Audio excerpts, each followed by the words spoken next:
El siguiente podcast es un proyecto vinculado al programa PAPIME de la UNAM y producido por el Taller de Estudios sobre Medio Oriente de la Facultad de Ciencias Políticas y Sociales de la UNAM.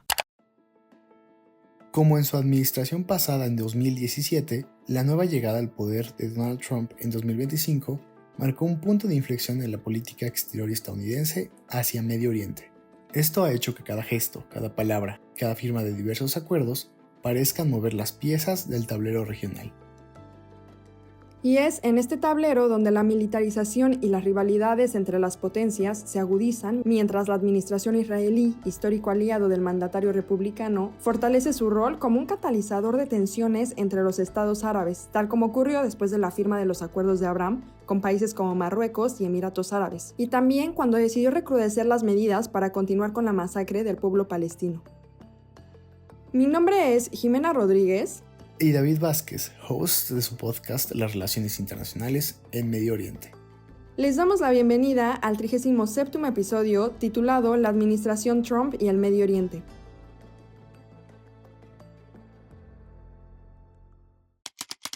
¿Cuál ha sido el discurso y los temas que Donald Trump ha abordado y priorizado en su agenda hacia Medio Oriente?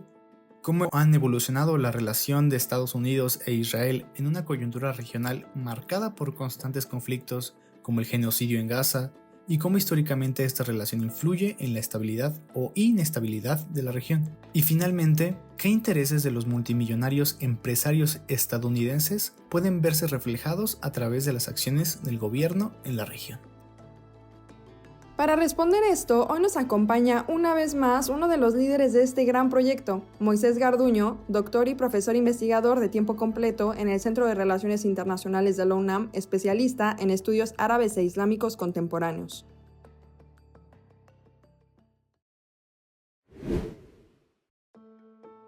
Bienvenido, doctor. ¿Cómo se encuentra el día de hoy? Hola, querido David, querida Jimena, el gusto de acompañarlos nuevamente. Estoy muy bien y muy contento. Muchísimas gracias. Gracias a usted por acompañarnos en este episodio. ¿Le parece que comencemos con nuestra conversación? Claro que sí, adelante. Para iniciar, quisiéramos preguntarle, doctor, desde su campaña presidencial hasta su toma de posesión en 2025, ¿cuál ha sido el discurso y los temas que Donald Trump ha abordado y priorizado en su agenda en Medio Oriente? Bueno, este tema es un tema muy interesante, Jimena, porque específicamente con Medio Oriente ya tenemos un antecedente con Donald Trump que tiene que ver con dos ejes particulares. Uno es el apoyo indiscutible al Estado de Israel y el otro es la máxima presión contra Irán. Eso se inició durante su primera gestión y tuvo consecuencias muy fuertes, como el asesinato de Qasem Soleimani, uno de los generales más importantes de la Guardia Revolucionaria iraní, y por otro lado, pues el reconocimiento de la soberanía de los Altos del Golán para Israel y el cambio de embajada de Estados Unidos de Tel Aviv a Jerusalén, entre muchas otras cosas, como por ejemplo el castigo a los palestinos en términos de financiamiento, la salida unilateral de la UNESCO y bueno, el famoso y muy polémico también Plan Trump, que intentaba dar un Estado palestino, pero pues evidentemente era un Estado sumamente fragmentado, como si fuera un archipiélago, ya saben, estas islas inconexas, con una capital que no era Jerusalén, sino otro pueblo aledaño a esa zona, y evidentemente con la incapacidad para que los palestinos tuvieran ejército propio, fronteras definidas, y otro grado de libertad en términos tecnocráticos y administrativos, con lo cual pues evidentemente los palestinos lo rechazaron. Estos dos elementos son importantes como un antecedente porque ahora que Donald Trump regresa a la presidencia de Estados Unidos ha retomado la misma perspectiva con algunos cambios, ¿no? Es decir, el apoyo indiscutible a Israel, pero ahora en el contexto del genocidio en Gaza y la máxima presión contra Irán, con una diferencia importante que es la búsqueda de un acuerdo nuclear, al menos en los primeros días de la segunda administración de Donald Trump. Un acuerdo nuclear que estaría buscando que Irán redujera el enriquecimiento de uranio de un 60% a un 3%, que es un porcentaje muy grande, pero que los iraníes estaban dispuestos a negociar, aunque sea de manera indirecta, con Donald Trump, cambio de que Donald Trump virara un poco esta estrategia de máxima presión y también levantara las sanciones económicas que tiene con respecto a Irán, ¿no? Entonces, estos dos ejes, el del apoyo a Israel y la máxima presión contra Irán, con este detalle de la búsqueda de un acuerdo con la República Islámica, son los ejes que ha mantenido Donald Trump desde un principio, ahora con otros personajes. Ya no está Jared Kushner, ya no está, por ejemplo, gente cercana al aparato de seguridad nacional como John Bolton, por ejemplo, pero ahora están personas como Steve Witkoff, que es el encargado o negociador más importante de Donald Trump, no solamente con el conflicto palestino-israelí, sino también con la cuestión de Ucrania. Y también están pues Mike Huckabee, que es el embajador enviado por Donald Trump a Israel, y otras personas de carácter, digamos, fuera de su gobierno, que son algunos millonarios, como la familia Adelson, que son los que están impulsando esta doble agenda, ¿no? Y un elemento central que tiene que ver a nivel regional y que yo diría se incorpora a estos dos ejes del apoyo de Israel y la máxima presión contra Irán, ese tercer eje que yo vería en esta segunda administración de Trump es el eje de los acuerdos de Abraham, que si bien es algo que inició durante su primera gestión, en realidad se suspendió, quedó congelado a lo largo de la administración de Joe Biden, y ahora con el regreso de Trump en enero del 2025 se ha retomado de manera retórica, considerando todos estos cambios que hay en Medio Oriente. Y esta parte de los acuerdos de Abraham como tercer eje pues implicaría recordarle a Arabia Saudí, que es uno de los países más importantes de la zona del Medio Oriente y del Golfo Pérsico, entrar a los acuerdos de Abraham. Sin embargo, hay que recordar que los saudíes, que estuvieron a punto de entrar a los acuerdos de Abraham hace unos años, no lo hicieron porque Donald Trump no estuvo serio en términos de apoyar la constitución de un Estado palestino, y esa es la única condición que tienen los saudíes para lograr entrar a los acuerdos de Abraham. Ese tercer eje es el que está ahorita en suspenso, en negociación, porque los saudíes tienen una población, como muchos otros países árabes de la región, sumamente pro-palestina, y en ese sentido pues tenemos que recordar que los saudíes no van a entrar a los acuerdos de Abraham a menos de que haya un Estado palestino, y eso es lo que se está negociando en plena crisis de Gaza, Jimena y David. Entonces estos son tres ejes que yo veo, son los que Donald Trump están teniendo en su administración para liderar su política con Medio Oriente, y todo esto al final, pues si me permiten un último comentario en esta parte, es pues frenar un poco también la intervención de China que ha tenido en el Medio Oriente, ¿no? La influencia de la ruta de la seda china, la influencia de Rusia en Siria, y toda esta lucha a nivel hegemónico que tenemos en el orden mundial, y que en estos tres episodios, en estos tres ejes, Israel, Irán y los acuerdos de Abraham con Arabia Saudí, creo que se refleja mucho esta competitividad que hay entre Estados Unidos y estos otros dos actores. ¿Cómo ha evolucionado la relación de Estados Unidos e Israel en una coyuntura regional marcada por constantes conflictos como el genocidio en Gaza, y cómo históricamente la relación de ambos actores influye en la estabilidad o inestabilidad de la región? Ese es un factor crucial para poder comprender por qué Donald Trump sigue convencido de que el apoyo a Israel tiene que ser la mejor política para un Medio Oriente, según él, ¿verdad? Próspero, moderno, económicamente viable, porque el Estado de Israel es visualizado por la administración Trump como si fuera una especie de réplica del modelo de vida y de modelo de política estadounidense en el Medio Oriente. Israel ha sido para Estados Unidos y para muchas élites millonarias dentro de Estados Unidos ese bastión del modelo de la democracia norteamericana, el modelo económico neoliberal, el de la privatización, el de la modernidad. Y el gran problema con esta visión, pues no es tanto que estemos de acuerdo o no con ese modelo de vida, sino que lo hacen a costa de una cuestión colonial en un pueblo, en un territorio poblado por los palestinos desde hace muchos siglos. Entonces, ahí hay una cuestión que tiene que ver con el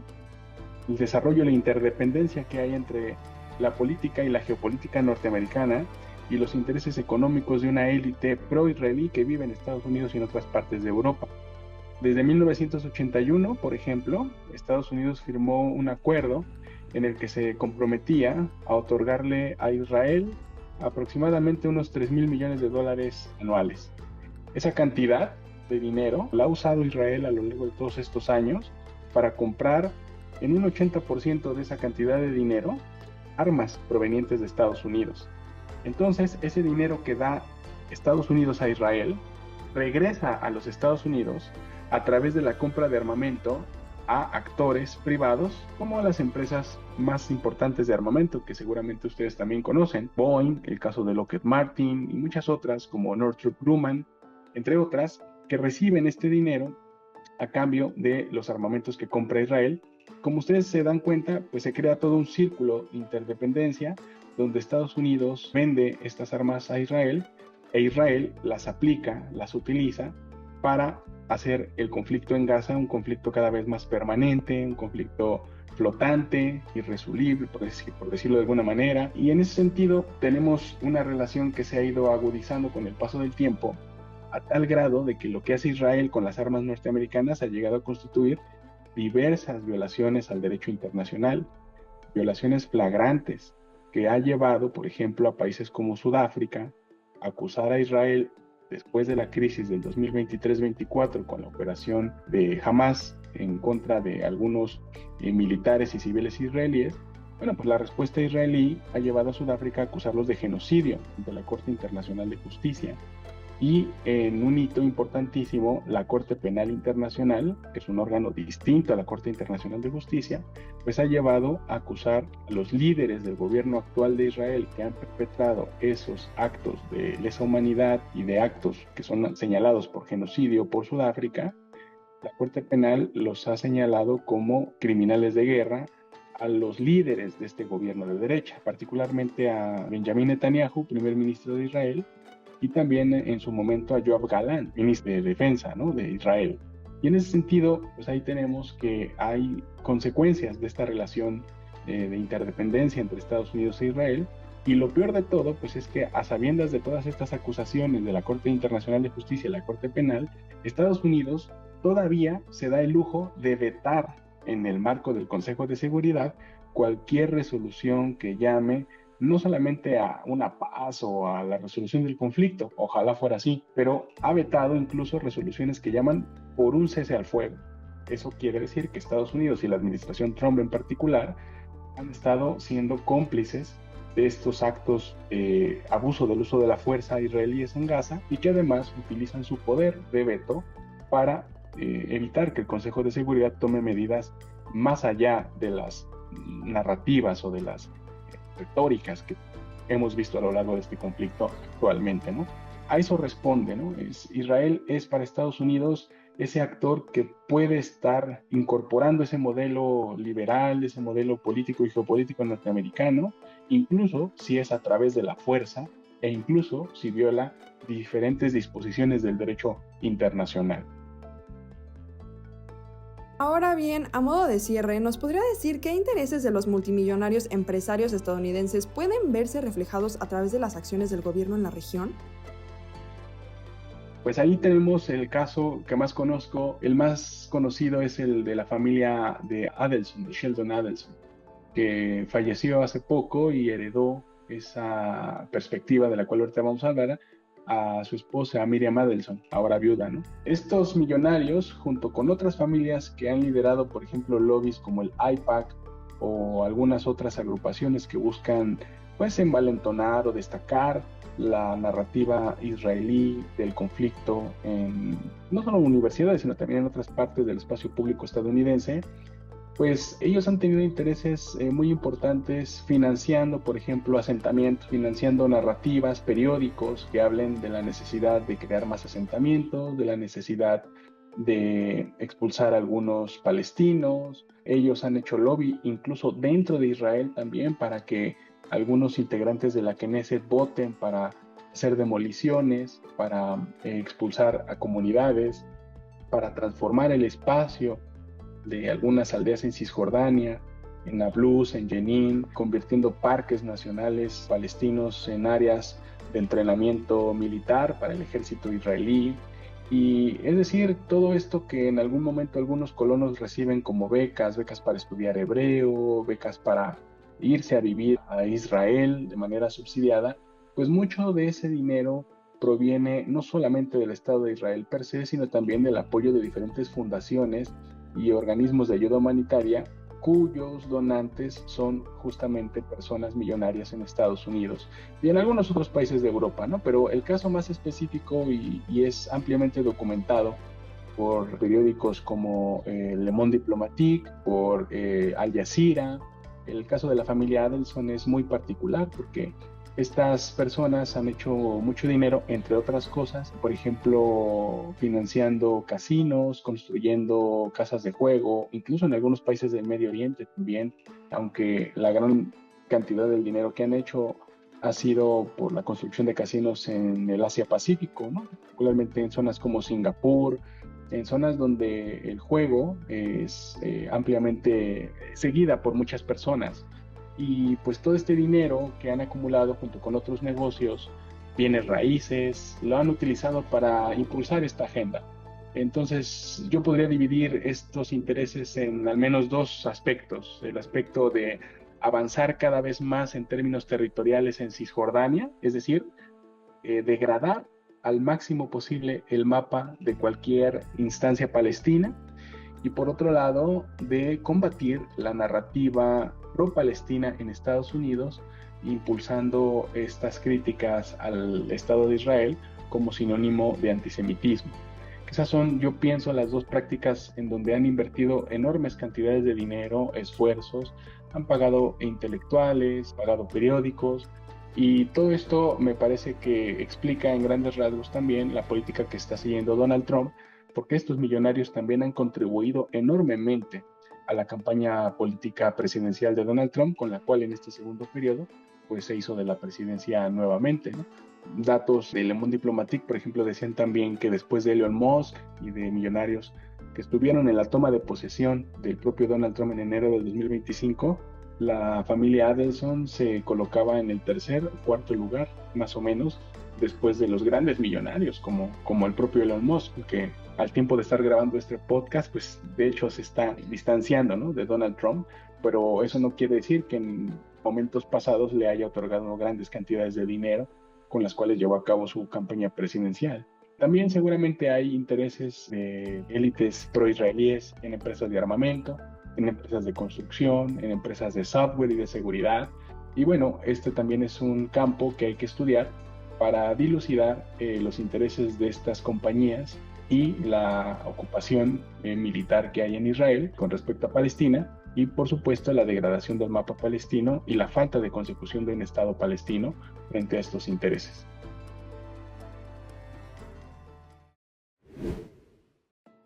Doctor, muchas gracias por acompañarnos en esta edición. Ha sido un placer poder escucharlo.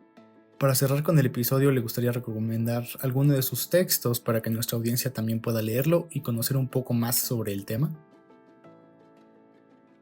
Sí, claro que sí, David. Muchas gracias a ustedes. Entre las recomendaciones que podríamos hacer para investigar más sobre el tema,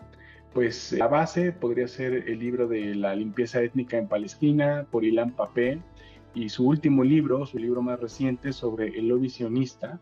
y cómo Ilan Pappé en ese libro elabora las tácticas que han seguido diferentes élites alrededor del mundo, particularmente en Estados Unidos, para conseguir que algunos gobiernos voten políticas a favor del Estado de Israel.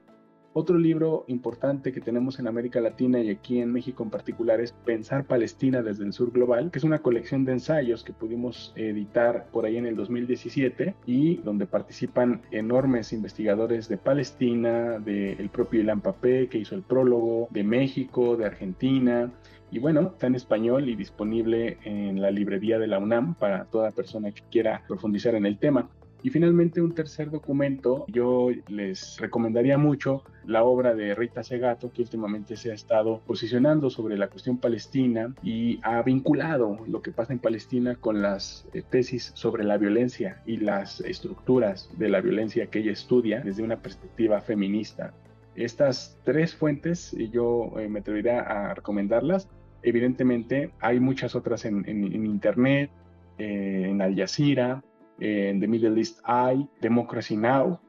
pero estas tres yo creo que podrían ser indispensables para poder iniciar una investigación más profunda sobre el tema. Muchas gracias, doctor. Agregaremos los datos de estas recomendaciones en la descripción del episodio y nos despedimos deseándole mucho éxito en sus proyectos actuales y también recomendando a nuestra audiencia que visiten el conjunto de conversatorios llevados a cabo en el marco de la tercera Conferencia Internacional México-Palestina que ocurrió hace unas semanas y donde se tuvieron conversaciones profundas y muy enriquecedoras con grandes invitados e invitadas, quienes ofrecieron diversos análisis que complementan lo que hemos hablado en este episodio.